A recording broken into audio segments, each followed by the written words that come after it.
السلام عليكم ورحمة الله تعالى وبركاته. أهلا ومرحبا بكم في قناة صافيات البداية. لكم بهذا الفيديو الجديد الذي سوف نتحدث عن تشكيلة نادي ريال مدريد من أمام نادي الهلال في كأس العالم للأندية. ولكن قبل أن نبدأ في كافة التفاصيل نرجو منك الإعجاب بالفيديو والاشتراك بالقناة وتفعيل الجرس لنتواصل بكل ما هو جديد. اكتب لنا آراءك وتوقعاتك لنتيجة المباراة في الأسفل في التعليقات، ولا تنسوا الصلاة والسلام على نبينا محمد صلى الله عليه وسلم.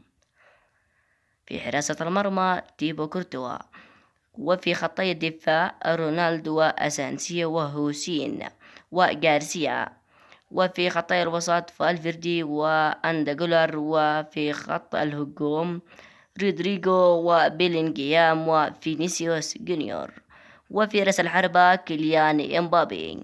وبهذا قد نكون انتهينا من تفاصيل هذا اللقاء، وفي أمان الله.